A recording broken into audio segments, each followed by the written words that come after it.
Welcome to the second quarter Evergreen Outlook and Positioning webinar. We're really glad that you're able to join us here today. Derek Varner, who is a member of our investment committee, will be presenting.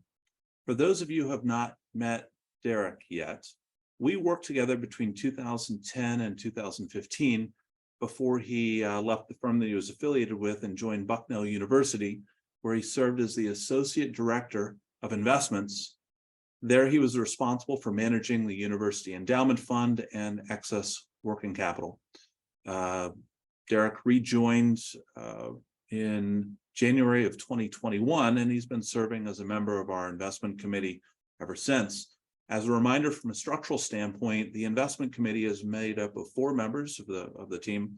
Many of you know Martin Wilde, Michael Kolb, now Derek Varner, if you have not yet met him. We also have a fixed income specialist named Meredith Henderson, who joined earlier this past year. The investment committee's role and function within the organization is to, they meet weekly to review the portfolio opportunities and to assess the macro environment. Their input is very important in all that we're doing with client portfolios. With that said, just a little update about the firm. And earlier this year, we had a new member of the firm join. His name is Justin Warfel, and he joined as an associate advisor. On a future broadcast, we'll introduce his likeness in real time and have you learn about him. We'll also be sending out some information about him and his background. But his role as an associate advisor will be to serve and support clients that we're working with and eventually develop in the path as a financial advisor. Lastly, this past quarter, we were involved in the Raise the Region, which is a fundraising opportunity for the First Community Foundation Partnership. And as part of that, we recorded a new podcast. So I would encourage you to take a look at the podcasts, which are on all podcast distribution mechanisms. The name of the podcast is Plan, Grow, Prosper. And without further ado, let's hand things over to Derek. Thanks so much. Thanks, Andy. That was a great intro.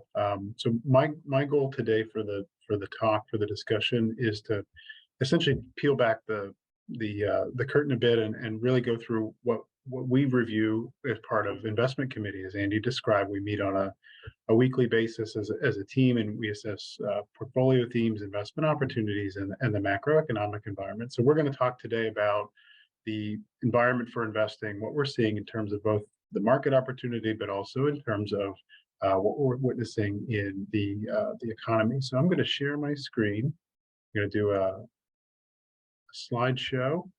So Evergreen Outlook and Positioning, April 2023. And without further ado, we've seen a healthy rebound in stocks so far this year. So this data is through the end of March, and as we're reporting this, it's approximately mid-April, and stocks have moved up a little higher since then. So we've seen a nice rebound in equity markets, fairly broad-based across different indices. S&P 500 up about 7.5%. Global stocks again 7.5%. Foreign stocks up about 8.5%. That's due to a falling U.S. dollar, which we can talk about what that means in a moment.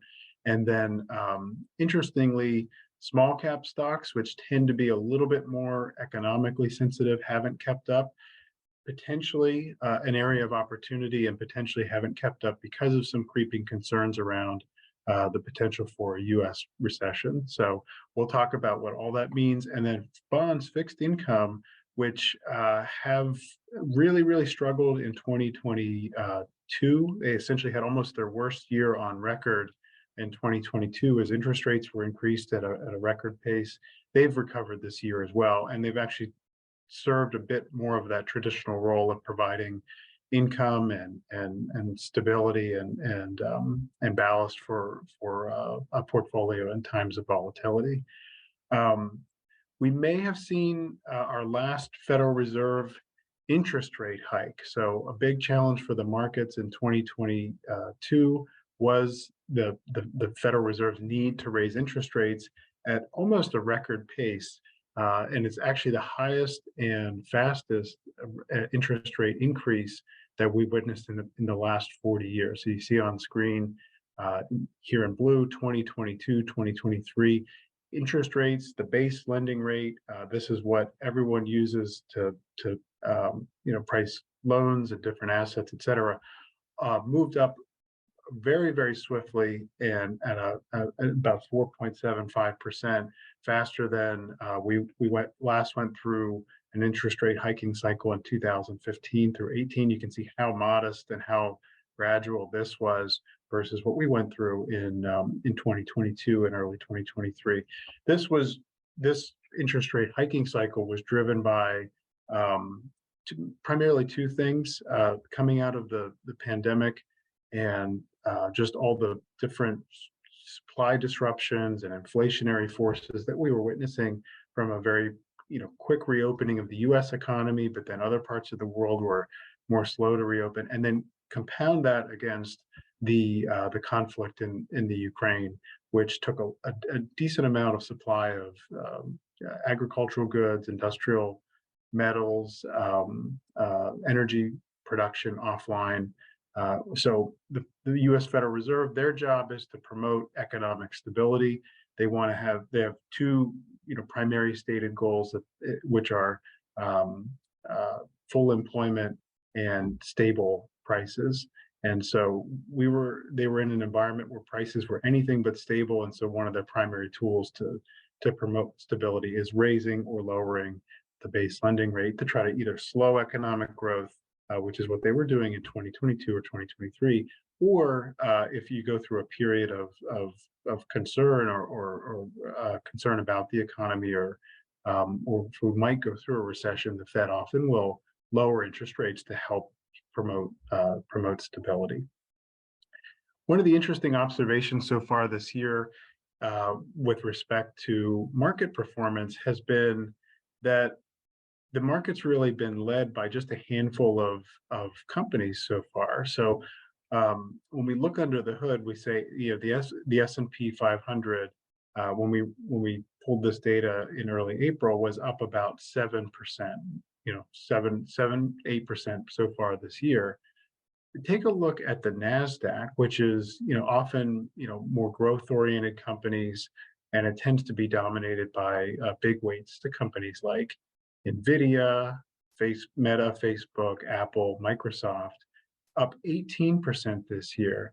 But then also take a look at when we just equally weight the S&P 500 stock. So the way that index is constructed normally is the largest companies have the biggest share of the index and the smallest companies have the smallest share of the index. So if those big companies like Apple and Microsoft have a good year, then that tends to have a larger impact on the index performance than some smaller companies. You can also invest in those 500 companies just on an equally weighted basis. And what we see is when we just look at the equally weighted index, the average stock return over so far year to date has only been about 1%. So even though the market is up, quote unquote, the market is up, or the index is up 7-8% so far this year, that was really driven by only a handful of companies. And we feel that there is a decent amount of opportunity in those other companies that have not participated in the rally so far this year. And so again, the rally being driven by a handful of companies. NVIDIA in particular has done particularly well.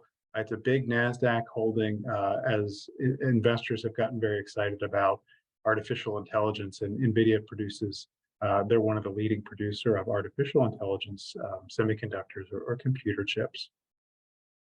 The Federal Reserve, as I mentioned a moment ago, is likely to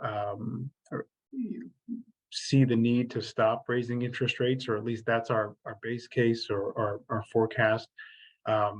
Much of their goal was to try to promote price stability and control inflation, all that, the higher prices at the pump we've witnessed, and higher home prices, higher food prices, et cetera. They were raising interest rates to try to slow that down and get control of that theme. And so what you see here on the bottom is, this is, you see the graph is into the future. So March 31st, 2023 all the way out to June of next year, investor expectations for what the Fed was going to do was, raise interest rates maybe another 50, 0.5%, 50 basis points, as we would say, and then start to gradually get back to a normal rate. Well, the banking issue that we went through in March, you may have saw in the news the Silicon Valley Bank collapse and the different concerns that kind of knock-on concerns that resulted. That likely did a decent amount of the Fed's work for them. So what I mean by that is we're seeing we don't have any meaningful concern around the U.S. banking industry. We think it's in good shape in aggregate, but that one particular bank failure will likely lead to a contraction of credit conditions across banks broadly. And so a contraction of credit or a tightening of financial conditions, as we would say, may lead to slower economic growth and slower inflation. So doing some of the Fed's work for them. So that's why you see in this graph, we look sort of pre the banking stress, the expectation for a bit more of a rate hike, and then post banking stress, the Fed actually needing to reduce interest rates later this year in order to get back to normal quicker and promote economic stability in a different way. 2022 focused on economic stability by controlling inflation through tighter monetary policy. Now 2023, it seems the theme may be reducing the base lending rate in order to promote economic stability. And that has an effect again on, mortgage prices, business loans, consumer loans, et cetera. So when this number is lower, which investors expect it to be over the next 12 to 18 months, that typically results in lower costs of financing for, again, home loans, auto loans, business loans, et cetera. One of the things that we've really tried to focus on when communicating with you, our clients, over the last year or so through all the different sources of volatility and periods of volatility is just trying to keep in mind, or trying to stay focused on the concept that the economy and the stock market are two different things. There's a great quote by an economist who's since passed named Paul Samuelson, who said the stock market has predicted 9 of the last 5 recessions. So it's obviously for people like me, that's a humorous quip, basically saying the stock market tends to kind of decline, duck and cover at the expectation of the potential for economic stress, not necessarily, and oftentimes that economic stress doesn't always materialize. So when we think about, what is the stock market is investor expectations for the future. So it's how many iPhones Apple will sell next year. It's what, U.S. employment will be next year, what gross domestic product will be next year. And so that tends to move, as you see here represented graphically in this example, that tends to move in advance of the actual economic cycle itself. So what we find is, even when we go through periods where, there may be storm clouds on the horizon or the news feels bad, the market tends to sort of bottom, historically when we study this, it tends to bottom at periods when that news feels the most bad and begin to recover before the economy and before the news. A great recent example, just a tangible example, was there's a U.S. company called Micron, which makes the memory in your smartphone and in your computer. They make a special kind of computer semiconductor that focuses on memory storage. And they had just an awful report of very bad year-over-year or very bad year-over-year production and expectations production and inventories, but expectations for the future, essentially getting through that bad period, working through excess inventory, and then essentially signaling brighter outlook over the next 12 to 24 months. That sent the stock higher. So again, that was a period where the news or the current news was not positive, but stock market investors tend to look forward for future expectations and future earnings. So on that same theme, we've looked historically at when the stock market declines 20% over the last, we looked over the last 52 years for which we had good data. When the stock market declines 20%, when it declines 30%, when the US Federal Reserve starts raising interest rates, when they get through their interest rate hiking cycle. So again, let's focus on, we believe the Fed today is likely near the end of its interest rate hiking cycle. So when we look historically, we don't have a big sample set. This is it's only happened 6 times in the last 52 years that we've been through this type of an environment. But when the Fed gets out of their rate hiking cycle, that tends to be a pretty good time to buy stocks. You see over the next 1 year on average, stocks up about 16%. Over the next 3 years, about 55% on average, and a 13% annualized return. Now, it's not a perfect timing tool. When we study these historical periods, the market still took maybe sometimes another year to bottom, and had an additional decline from when the Fed was done raising interest rates. But if you have a sufficiently long time horizon, even just a year, 3 years, in most cases, that was a good time to be an investor. One of the other reasons why we don't expect any kind of a meaningful recession or any kind of significant concerns on the economy side is because the labor market has just been so robust. We've been at a record number of employed Americans since last summer, and every month we've been adding new jobs. We crested over the previous peak, which was set right before the pandemic, 2020, and then these gray bars represent a recession. So we went through one in 2008-9, and then again very briefly during COVID. We had a record number of employed Americans right before that, and then a very big drop off, and we've been recovering. But ever since last summer, we've been at a record number of employed Americans. The unemployment rate is at 3.5%, which is essentially at the 50-year low. And the number of job openings is still very high. It's come off a little bit from its peak of about 12 million openings down to about 10 million openings. So that's probably a positive sign that labor inflation may begin to cool a bit and things may normalize, but still a very, very robust jobs market. And when we look historically, we've never seen a meaningful recession with a jobs market this strong. So that's very encouraging. Again, on the theme of the stock market and the economy not being the same thing, but they're being related, another historical study we've done is we've looked back at periods of market decline. So you see in the 50s, the 70s, the 80s, the 90s, 2000, and then through the financial crisis and COVID.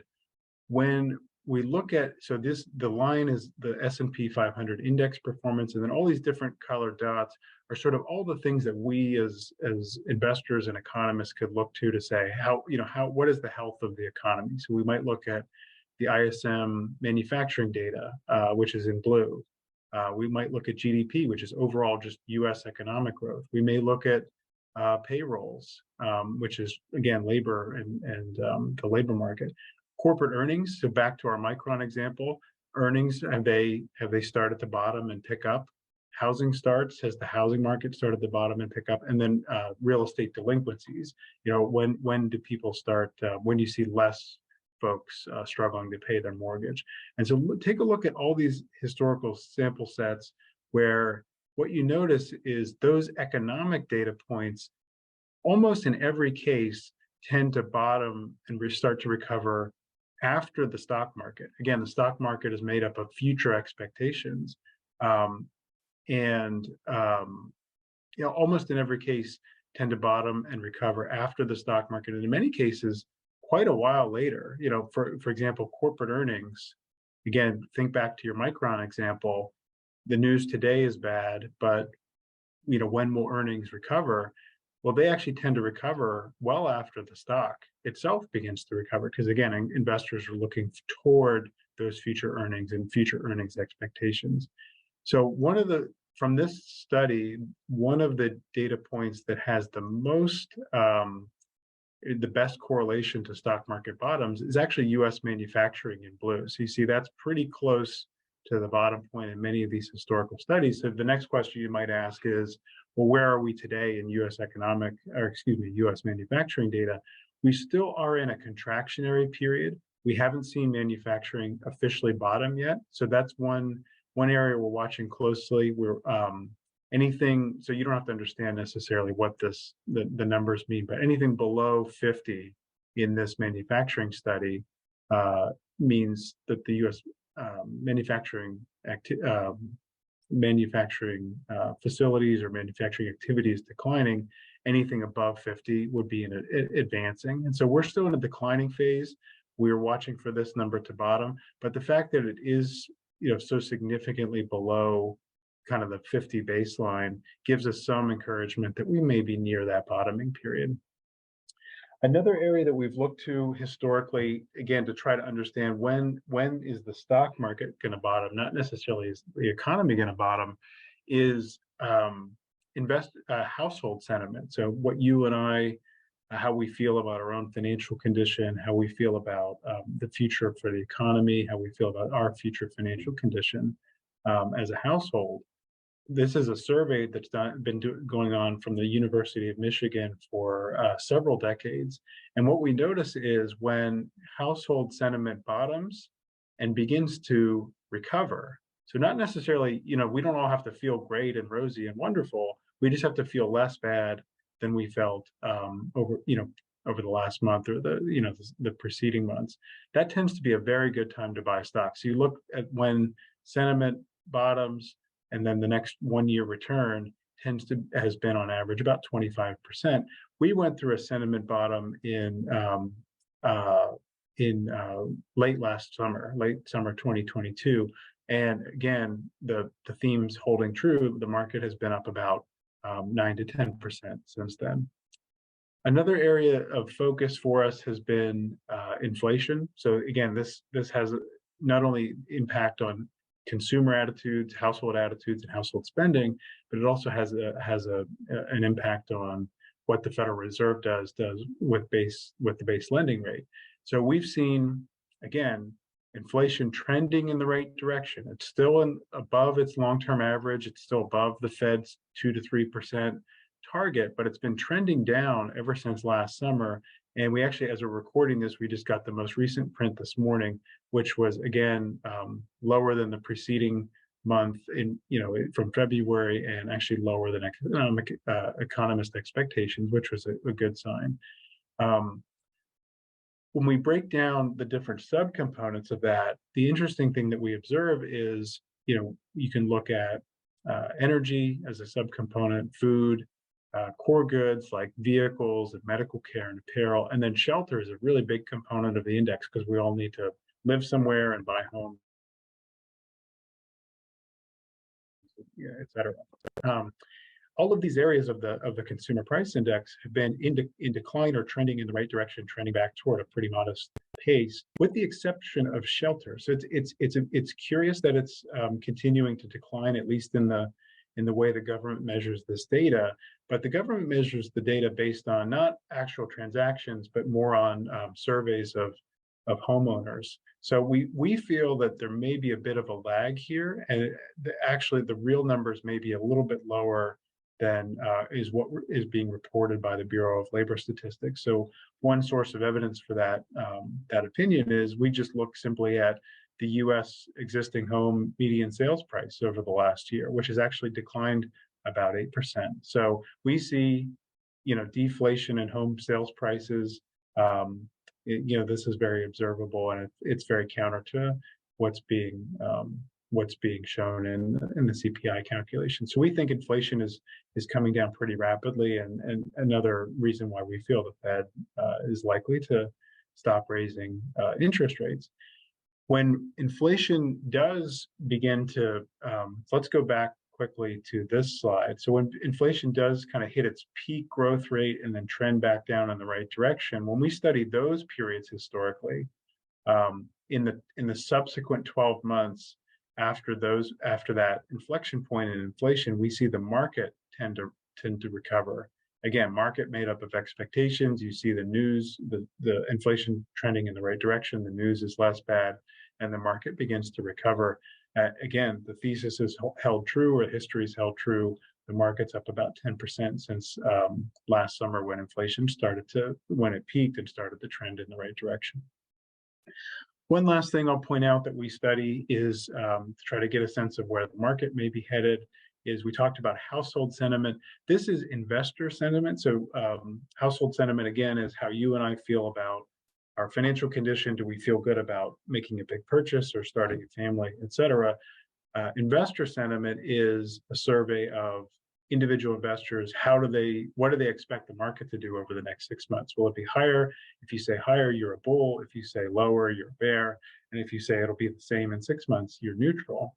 We have seen, as markets have started to recover, we have seen sentiment pick up a little bit, still below average, but has been very, very bearish, well below historical levels of optimism for quite some time, almost a full year. And when we look historically at past periods of really washed out investor sentiment, so you see on the top, I've put circles around when bullish investor sentiment has been very washed out.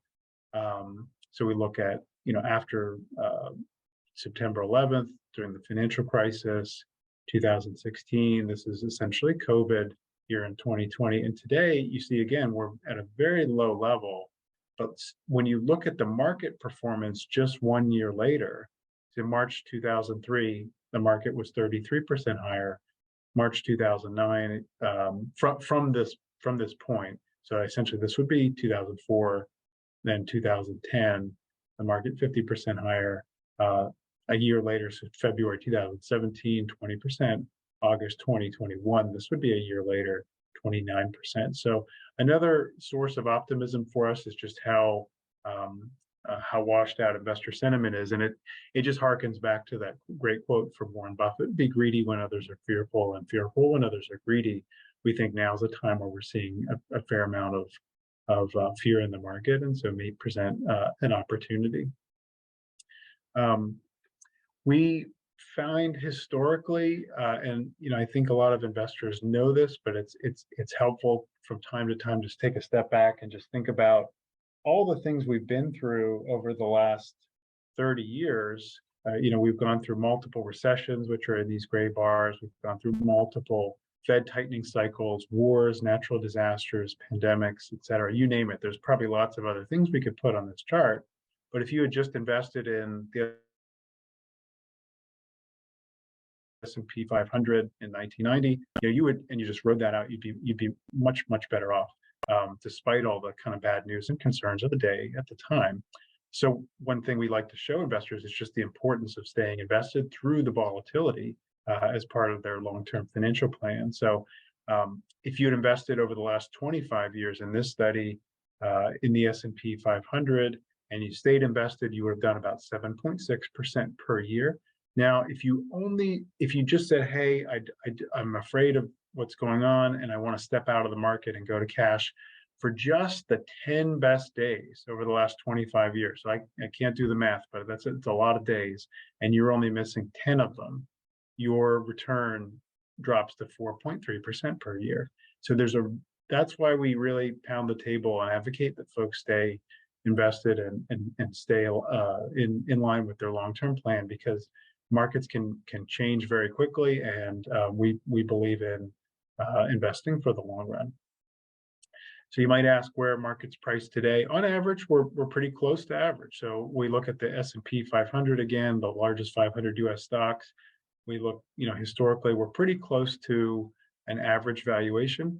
Now, we feel like there's a lot of opportunity underneath the surface. If you remember the beginning of this talk, we looked at companies like Apple, Microsoft really driving index performance. They do the same thing here. They really drive the valuation of the index. So we believe there's a lot of opportunity in other companies within that index, but other companies across different parts of the investable universe, whether it be in foreign markets or small cap US equities or commodities. So what we show here is just how these things are priced relative to their own history. So you don't have to be a a statistician, but what I'll explain what this is. Essentially, this is how these securities are priced versus, how they would normally trade in the past. So anything above 1 would be very, very expensive. Anything below -1 would be very, very cheap. And so you can see where these different asset classes were at the end of 2021, kind of trading in that above average or maybe even expensive territory. And now today, pretty much everything is cheaper, so which is encouraging. But many asset groups are actually trading below their long-term average, their 25-year average valuation. So foreign equities, which we own in client portfolios, which have done very well this year. We're excited about that. Bonds are more attractive again, which they haven't been for quite some time. We've been adding to fixed income. That's benefited clients this year so far. And small cap stocks, they're pretty close to their long-term average, but we think there's a real opportunity there because they tend to be more economically sensitive, or investors perceive them as more economically sensitive. The prevailing thesis in the market today seems to be there's an expectation for a recession to hit or a significant recession to hit. That's not our base case. So we're excited about small caps. We think that they can move higher later this year as some of the storm clouds begin to part. So just to sum up, when we look at the health of the economy, we think we're, okay, not great. The labor market's in very good shape. Sentiment's beginning to recover. Inflation's going in the right direction. Financial conditions are tighter than they were. Banks are likely pulling back lending, or they're tightening lending standards. Interest rates are up. So that will have a dampening effect on economic growth. Valuations, when we look just at the surface level, they look fairly close to average, but underneath the surface, we think there's a lot of opportunity in just different parts of the market, individual securities, different industry sectors, et cetera. And then when we look at technical factors, are we in a bull market? Are we in a bear market? Are investors being greedy or fearful?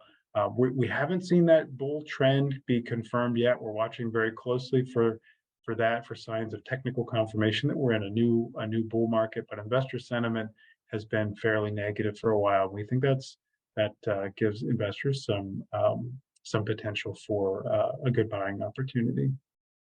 In terms of portfolio positioning, we are neutral to our overall risk target. So what that means is you likely have a financial plan that's constructed in concert with, specifically for you, in concert with your advisor.